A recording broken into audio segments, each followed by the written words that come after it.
압살롬의 죽음이라는 말씀을 가지고 이 시간 여러분들과 은혜를 나누고자 합니다. 우리는 지난 시간 에브라임 수풀에서 다윗의 군대와 압살롬의 군대가 전쟁하는 장면을 살펴보았죠. 그런데 그 전쟁은 어떤 전쟁으로 했죠? 왕권을 두고 벌어진 전쟁이라고 했습니다. 그 의미는 다윗이나 압살롬 둘 중 하나가 죽어야 끝나는 전쟁입니다. 자, 그런데 그 전쟁에서 누가 죽었죠? 압살롬이 죽었습니다. 전쟁이 끝난 거예요. 그렇게 압살롬이 죽자 요압은요 나팔을 불어 전쟁이 끝났음을 알립니다. 16절 17절을 보겠습니다. 다 같이 읽겠습니다. 요압이 나팔을 불어 백성들에게 그치게 하니 그들이 이스라엘을 추격하지 아니하고 돌아오니라. 그들이 압살롬을 옮겨다가 술 가운데 큰 구멍에 그를 던지고 그 위에 매우 큰 돌무더기를 쌓으니라. 온 이스라엘 무리가 각기 장망으로 도망하니라. 아멘. 자, 요압이 나팔을 불자 다윗의 군대가 압살롬의 군대를 더 이상 추격하지 않아요. 자, 그리고 어떻게 하느냐? 압살롬의 시체를 옮겨다가 에브라임 숲을 큰 구덩이에 던지고 그 위에 뭐를 쌓아요? 돌무더기를 쌓습니다.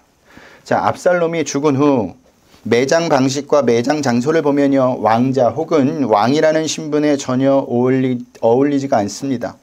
왕족에 대한 예우를 갖추려고 한다면 시체를 거둬 예루살렘으로 가져왔어야 합니다. 그리고 어떻게 해야 되느냐? 왕들이 묻히는 무덤에 함께 장사해야 합니다. 하지만 요압은요 그렇게 하지 않고요 에브라임 숲을 큰 구덩이에 압살롬을 묻어버려요. 세월이 흐르면 그것이 누구의 무덤인지 모를 것이죠.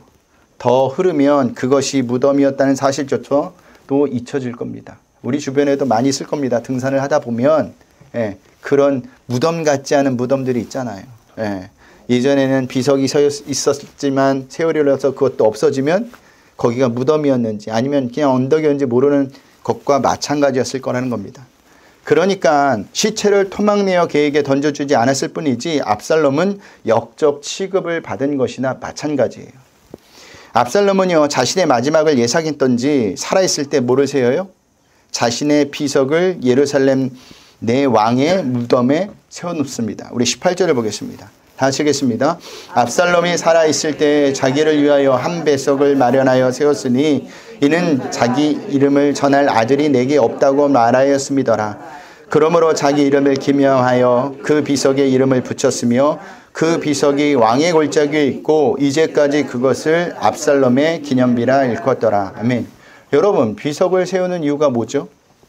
이름을 세상에 남기기 위해서입니다. 그런데 압살롬은 그 비석을 다른 사람이 아닌 누가 세워요? 자기가 세웁니다. 본인이 세워요. 그 의미는 스스로 자기의 이름을 세상에 남기길 원했다라는 겁니다. 그런데 정말 압살롬이 바라는 대로 되었습니까? 오늘 본문을 살펴보면 그렇지 않다는 것을 알 수 있죠. 여기 왕의 골짜기는요 예루살렘 동쪽, 동남쪽에 위치한 기드론 골짜기의 동쪽 언덕인데 현재 이곳에는요 아랍 사람들이 거주하고 있어 유대인들이 거의 출입하지 않는다고 합니다. 자, 어쩌다 유대인들이 그곳을 지날 때면 그냥 지나가지 않고요 자신의 정치적 야망을 위해 다윗을 반역했던 그를 생각하며 그 비석을 향해 돌을 던진다고 해요.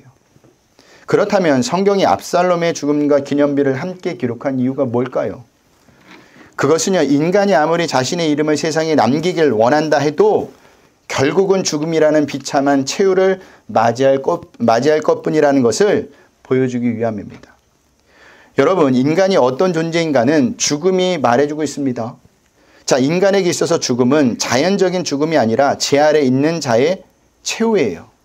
즉 죽음은 인간이 하나님의 저주 아래 있음을 보여주는 증거라는 거죠. 그러나 세상은 우리에게 어떻게 가르치죠? 비석을 세우라고 합니다. 기념비를 만들라고 하죠. 한마디로 세상에 이름을 남기라고 합니다. 그 말의 의미는 이 세상에서 위대한 사람이 되라고 하는 겁니다. 쉬운 말로 이야기하면 이 세상에서 성공하라는 거예요. 그런데 그 성공이 하나님의 저주 아래 인간에게 무슨 소용이 있으며 무슨 도움이 되겠습니까? 하나님 앞에 섰을 때 그것은 아무 도움이 되지 않는다라는 겁니다. 세상에서 다른 사람에게 존경을 받으며 좀 더 편안하게 살지 모르겠지만 호흡이 맞는 그날 우리의 구원에 조금도 도움이 되지 않아요. 그렇다고 여러분들에게 성공하지 말라는 말이 아닙니다. 편안하게 살지 말라는 말도 아니에요. 성공이 또한 편안하게 사는 것이 우리의 구원보다 우선이 되면 안 된다는 말을 하고 있는 겁니다. 그렇다면 죄로 인해 죽을 수밖에 없는 인간에게 가장 필요한 것이 무엇일까요? 복음이에요. 그 복음의 내용이 뭐죠? 예수님이 우리를 위해 오셨다라는 겁니다. 죄인을 위해 예수님이 오셨다라는 게 그게 복음입니다. 그렇다면 우리의 기념비에 무엇을 기록해야 될까요? 우리의 후손들에게 우리가 남겨줘야 될 것이 무엇일까요? 예수님만이 구원이시다라는 것을 알려줘야 한다는 겁니다. 여러분, 우리는요, 우리 후손들에게 재산을 많이 물려주는 것보다 세상의 어떤 교훈보다 신앙을 물려주셔야 합니다. 예수님을 물려주셔야 합니다. 그것이 성도예요. 그것이 하나님이 우리에게 원하시는 모습이라는 겁니다. 왜냐하면 죄로 인해 죽을 수밖에 없는 인간을 구원하실 분은 오직 예수님밖에 없기 때문이죠. 마태복음 1장 21절을 볼까요? 마태복음 1장 21절입니다. 다 같이 읽어봅니다. 시작. 아들을 낳으리니 이름은 예수라 하라. 이는 그가 자기 백성을 그들의 죄에서 구원할 자이심이라 하니라. 아멘. 자, 예수님만이 자기 백성을 구원하실 수 있다는 겁니다. 그러니까 우리는요, 삶을 살면서 누구만 붙잡고 누구만 알고 누구만 기억해야 돼요? 예수님만 붙잡고 기억하고 아셔야 합니다. 자, 여기서 한 가지 더 살펴볼 것이 있습니다. 그것은 우리가 높아지는 길은요, 스스로 높이는 데 있는 것이 아니라 하나님이 높여주셔야만 가능하다라는 거예요. 자, 이에 대해 예수님도 분명하게 말씀하셨습니다. 마태복음 23장 12절을 한번 볼까요? 마태복음 23장 12절입니다. 다 같이 읽겠습니다. 시작. 누구든지 자기를 높이는 자는 낮아지고 누구든지 자기를 낮찬 자는 높아지리라. 아멘. 자, 그런데 인간은 처음부터 이 말씀을 부정했습니다. 창세기 3장을 보면 아담과 하와가 선악과를 따먹은 이유가 무엇이죠? 뭐예요? 유혹이지만 어떤 유혹이에요? 하나님과 같이 될 수 있다는 그 유혹에 빠진 겁니다. 무슨 말이냐? 자기가 하나님과 같이 되고 싶어졌던 거예요. 한마디로 스스로 높아지려 한 것이죠. 창세기 11장에 나오는 바벨탑 사건도 마찬가지입니다. 자, 인간들이 바벨탑을 쌓으려는 이유가 뭘까요? 창세기 11장 4절 한번 봅니다. 우리 다 같이 읽어봅니다. 시작. 또 말하되 성읍과 탑을 건설하여 그 탑 꼭대기를 하늘에 닿게 하여 우리 이름을 내고 온 지면에 흩어짐을 면하자 하였더니. 아멘. 목적이 뭐냐? 우리 이름을 내자는 거예요. 자기들의 이름을 내자는 겁니다. 알리자는 겁니다. 그것 또한 스스로 높아지려고 한 것이에요. 한마디로 하나님의 영광을 가로채겠다는 거죠. 원래 인간은 어떻게 창조되었죠? 하나님께 영광을 돌리도록 창조되었습니다. 그래서 웨스터민스터 소유리 문답 제1번을 보면 이런 질문으로 시작합니다. 사람의 주된 목적이 무엇입니까? 답은 뭐예요? 사람의 주된 목적은 하나님을 영화롭게 하는 것과 영원토록 그분을 즐거워하는 것입니다. 라는 말이 있습니다. 사람의 주된 목적이 뭐라고요? 자신의 이름을 널리 알리는 겁니까? 아니에요. 하나님을 영화롭게 하는 겁니다. 그런데 바벨탑을 쌓은 이유가 어디 있다고 했죠? 자신들의 이름을 널리 알리는 것이 있었다고 합니다. 자, 이것을 원문으로 직역하면 우리가 스스로 우리를 위해 우리의 이름을 만들자입니다. 좀 더 쉽게 의역하면요, 우리가 우리에게 이름을 주자예요. 성경에서 이름을 주는 행위는요, 이름을 쥐어줄 대상의 독점적인 지배권과 소유권을 의미합니다. 그런데 그들 스스로 이름을 주겠다는 것은요, 하나님의 지배와 간섭을 거부하고 자기 마음대로 살아보겠다는 의미예요. 이런 인간의 이런 행위는요, 하나님이 인간을 창조하신 목적과 다른 방향으로 가는 겁니다. 그 방향으로 계속 간다면 인간을 기다리는 것은 뭐밖에 없을까요? 멸망밖에 없습니다. 이 사실을 우리는요, 성경을 통해 확인할 수 있죠. 이스라엘 백성이 하나님의 은혜로 출애굽을 해서 광야 생활을 지나 가나안 땅에 들어갔습니다. 그런데도 이스라엘 백성은 하나님의 은혜를 떠나 살았어요. 그 시대가 사사시대인데 그 시대를 대표하는 한 구절이 사사기 마지막 절에 나옵니다. 우리 사사기 21장 25절 한번 읽어봅니다. 시작. 그때 이스라엘 왕이 없었으므로 사람이 각기 자기의 소견에 옳은 대로 행하였더라. 아멘. 자, 그때 이스라엘 왕이 없었던 적은 없었어요. 항상 이스라엘 왕은 누구예요? 하나님이세요. 근데 이스라엘 백성은 하나님을 왕으로 인정하지 않았다라는 겁니다. 그 시대에는 하나님의 은혜를 떠나 자기 마음대로 살았다라는 거예요. 그것이 자기의 소견대로 옳은 대로 행하였다랍니다. 그때마다 하나님은요, 주변의 나라를 통해서 자기 마음대로 살면 고통을 당할 수밖에 없다는 것을 깨닫게 해주셨습니다. 그런데도 이스라엘 백성은요, 그때뿐이지 계속해서 자기들 마음대로 살아요. 결국 어떻게 되었습니까? 북이스라엘은 BC 722년에 누구에게 멸망해요? 아수르에게 멸망합니다. 그리고 남유다는 BC 586년에 누구에게 멸망해요? 바벨론에게 멸망해요. 이것이 하나님을 떠난 자들의 말로입니다. 그런데도 인간은요, 역사에서 이것을 배우지 못하고 여전히 하나님을 떠나 자기 마음대로 살려고 하죠. 지금 시대도 바벨탑을 쌓는 시대와 마찬가지예요. 자신의 이름을 널리 알리는데 목적을 두고 살죠.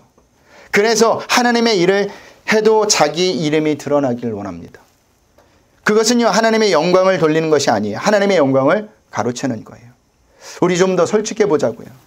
우리가 꼭 잘 되어야 하나님의 영광을 받으시는 겁니까? 아니에요. 하나님은요, 내가 잘 되고 내가 안 되고 상관없이 그 사람이 하나님이 원하시는 삶을 살면 거기에서 영광을 받는 겁니다. 근데 우리는 자꾸만 착각해요. 어떤 착각이에요? 내가 잘 돼야 하나님 영광 받습니다. 내가 이 세상에서 대접을 받아야 하나님도 대접을 받아요. 아니라니까요. 자, 그것이 어디서 나왔는지 한번 볼까요? 사도행전 8장을 보면 스데반이 돌에 맞아 죽는 장면이 나옵니다. 그때 스데반이 눈에 어떤 장면이 보이는지 보겠습니다. 7장 55절입니다. 사도행전 7장 55절. 다 같이 읽겠습니다. 시작. 스데반이 성령 충만하여 하늘을 우러러 주목하여 하나님의 영광과 및 예수께서 하나님 우편에 서신 것을 보고. 아멘. 자, 스데반이 뭘 봐요? 하나님의 영광과 및 예수께서 하나님 우편에 서신 것을 보았다고 하죠.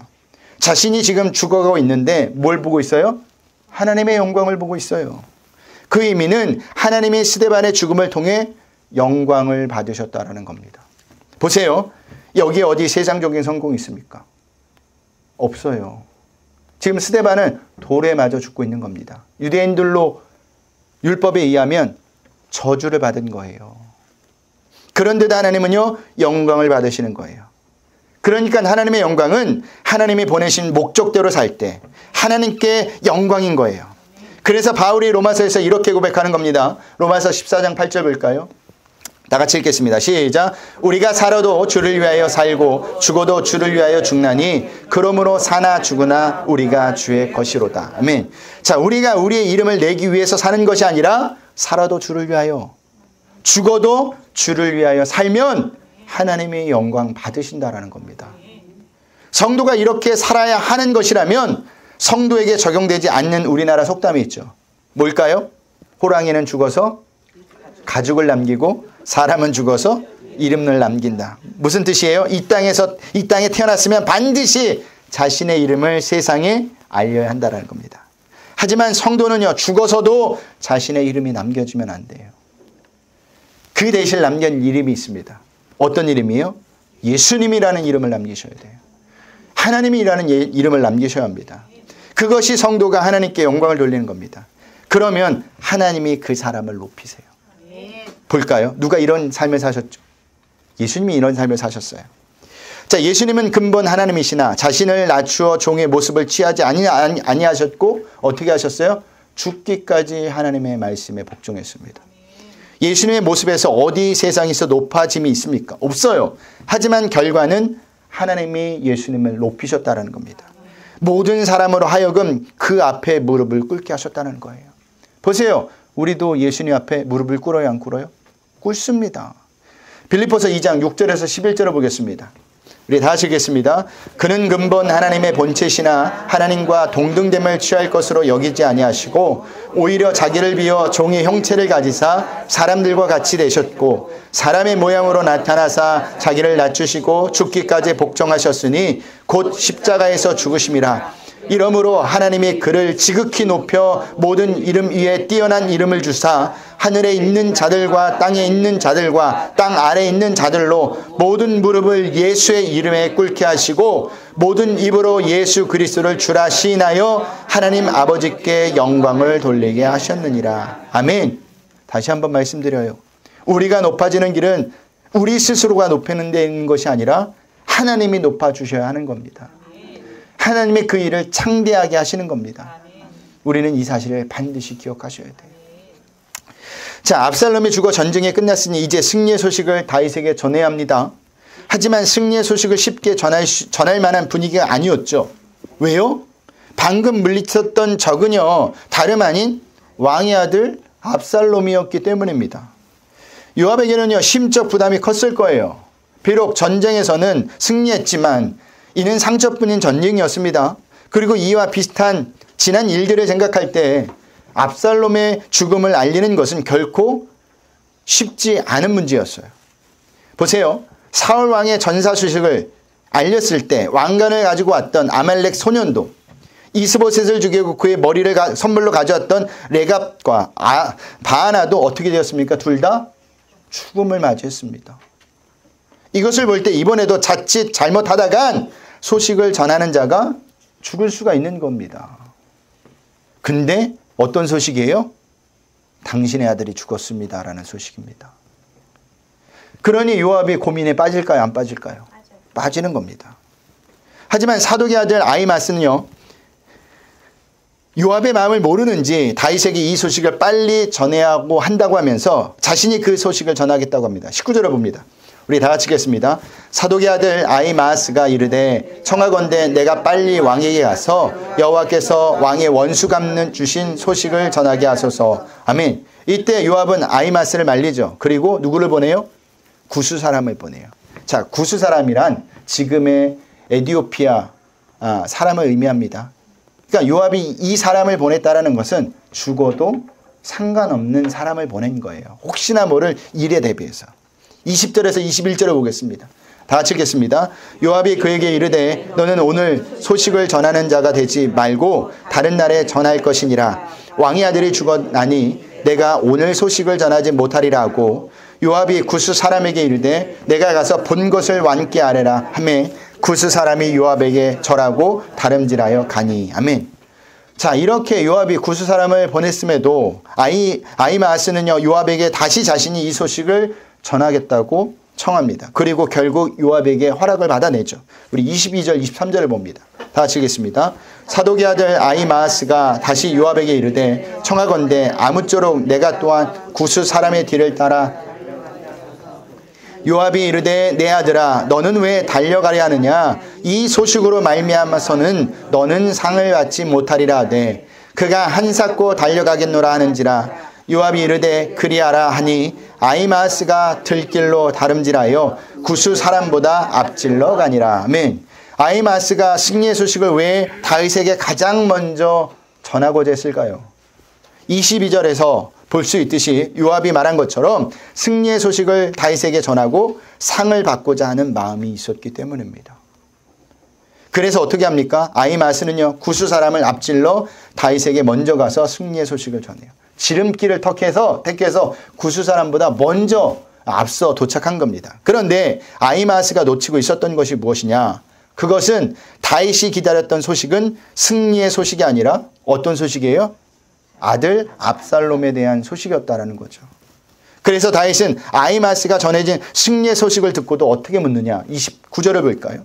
다 같이 읽겠습니다. 시작. 왕이 이르되 젊은 압살롬은 잘 있느냐 아니라 아히마스가 대답하되 요압이 왕의 종 나를 보낼 때에 크게 소동하는 것을 보았으나 무슨 일인지 알지 못하였나이다 하니. 아멘.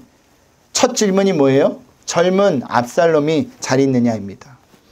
다윗에게 중요한 소식은요, 승리의 소식이 아니에요. 무슨 소식이에요? 압살롬이 살아있는지 죽었는지 그게 제일 중요했던 소식이었다는 겁니다. 그런데도 아히마스는 어떻게 대답합니까? 크게 소동하는 것을 보았으나 무슨 일인지 알지 못한다고 말합니다. 여러분, 아히마스가 압살롬이 죽은 것을 정말 몰랐을까요? 알았어요. 그런데 왜 몰랐다고 하는 겁니까? 압살롬이 죽었다는 나쁜 소식을 자신의 입으로 전하기 싫은 거예요. 왜냐하면 그래야 승리의 소식을 전한 자신이 상을 받을 수 있을 거라고 생각했기 때문이죠. 그 의미는 아히마스에게는요, 아들 압살롬을 잃은 다윗의 마음은 안중에도 없었다라는 겁니다. 누가 중요한 거예요? 내가 중요한 겁니다. 그렇다면 아히마스에게는 무엇에만 관심이 있었다는 겁니까? 자신이 받을 상에만 관심이 있었다는 거예요. 그래서 젊은 압살롬은 잘 있느냐라는 다윗의 질문에 몰랐다고 답을 한 겁니다. 우리는 여기서 다윗이 중요하게 생각하는 것과 아히마스가 중요하게 생각하는 것이 다른 것을 볼 수가 있죠. 여러분, 아히마스는요, 다윗의 신하입니다. 신하라면 왕에게 어떻게 해야 합니까? 왕이 중요하게 생각하는 것을 우선으로 여겨야 합니다. 그게 신하예요. 그런데 아히마스는요, 그렇지 않아요. 자신이 생각하는 것을 중요하게 여겼습니다. 이것을 볼 때 아히마스는요, 다윗의 신하라고 말할 수가 없어요. 그런데 우리 또한 아히마스와 같이 하나님이 중요하게 생각하는 것을 우선으로 여기지 않습니다. 그 대신 우리가 생각하는 것을 우선으로 여기고 중요하게 생각해요. 말은 우리는 하나님의 백성이라고 합니다. 하나님의 자녀라고 합니다. 그러면 우선이 누구여야 됩니까? 하나님이 되어야 돼요. 그런데 항상 우선은 누굽니까? 나예요, 나. 그래서 신앙생활도 어떻게 합니까? 우리 생각대로 합니다. 내 맘대로 해요. 네. 하나님의 생각이 어떤 것인지 전혀 알지 못한 채 우리의 생각대로 하나님을 기쁘게 해보겠다고 열심을 부려요. 예를 들면 이런 겁니다. 교회가 크면 하나님이 기뻐할 거라고 생각하는데 성경 어디에도 교회가 크면 하나님이 기쁘다고 말한 적은 없습니다. 말한 말씀은 없어요. 봉사가 하나님을 기쁘게 할 것이라고 생각하지만 그 역시 성경 어디에도 봉사가 하나님께 기쁨이 된다는 말씀도 없어요. 그렇다고 여러분들에게 제가 전도하지 마세요, 봉사하지 마세요 라는 말을 하는 게 아니에요. 하나님이 기뻐하시는 것을 하란 말입니다. 그렇다면 하나님이 기뻐하시는 것이 무엇일까요? 가장 기뻐하는 것은 하나밖에 없어요. 죄로 인해 죽을 수밖에 없던 죄인이, 인간이 구원을 받는 겁니다. 그래서 하나님이 한 영혼이 뭐보다 귀하다고 이야기합니까? 천하보다 귀하다고 이야기하는 겁니다. 그렇기 때문에 제가 여러분에게 늘 먼저 말씀을 제대로 알라고 말씀드리는 거예요. 왜요? 말씀을 제대로 알 때 하나님이 중요하게 생각하는 것이 무엇인지 알기 때문이죠. 그래야 신앙생활도 하나님이 원하시는 신앙생활을 할 수가 있는 겁니다. 하나님을 모르고 하는 신앙생활은 다 자기 열심이고 다 자기 만족이고 다 자기 자랑이에요. 저번 교회에 있을 때 어느 한 권사님이, 지금은 장로님이 되셨던데, 바자회를 30년 동안 하면서 자기가 한 번도 안 빠지고 내가 앞에서 최선을 다했다고 저에게 자랑을 하더라고요. 대단해요. 근데 그게 벼슬이 됐더라고요. 여러분, 그건 신앙생활이 아니에요. 종교생활입니다. 그런 종교생활은 오래가지 못해요. 더 나아가 아무것도 아닌 것에 종교생활을 하는 사람은 뭐가 들어요? 시험이 들어요. 누가 내 열심을 안 알아주면 어때요? 섭섭함, 마귀가 들어요. 아닙니다. 하나님을 바라보고 한 봉사는 누가 알아주든 안 알아주든 상관이 없는 거예요. 그래서 바울이 어떤 고백을 하느냐? 빌립보서 3장 8절을 볼까요? 빌립보서 3장 8절 다 같이 읽겠습니다. 또한 모든 것을 해로 여김은 내 주 그리스도 예수를 아는 지식이 가장 고상하기 때문이라. 내가 그를 위하여 모든 것을 잃어버리고 배선물로 여김은 그리스도를 얻고. 아멘. 자, 바울이 중요하게 여기는 게 뭐예요? 내 주 그리스도를, 예수를 아는 지식이 가장 고상하다라는 겁니다.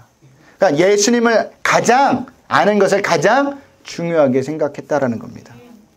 여러분, 우리는요, 성도입니다. 하나님의 백성이에요. 하나님의 자녀라고도 말하죠. 그러면 우리가 중요하게 생각하는 것이 무엇이어야 합니까? 예수님이어야 돼요. 하나님이셔야 한다는 겁니다. 그분이 어떤 말씀을 가지고 어떤 생각을 가지고 우리에게 말씀하셨는지 말씀을 통해서 알아야 한다는 겁니다. 그럴 때 올바른 신앙생활을 할 수가 있는 겁니다. 말씀을 마치겠습니다. 제가 세 가지 말씀드렸죠. 첫 번째, 인간은 죄로 인해 죽을 수밖에 없는 존재라는 거예요. 그렇다면 그런 인간에게 필요한 것이 무엇이라고요? 복음, 예수님이라는 겁니다. 두 번째, 하나님께 영광을 돌릴 때 누가 높여주신다고요? 하나님이 높여주세요. 그렇게 사신 분이 누구예요? 예수님입니다. 세 번째는 신앙생활은 하나님이 중요하게 생각하는 것을 우선으로 하는 겁니다. 그러므로 하나님이 중요하게 생각하는 것을 먼저 아는 것이 무엇보다 중요합니다. 그러니 날마다 말씀을 가까이 하세요. 날마다 말씀을 보세요.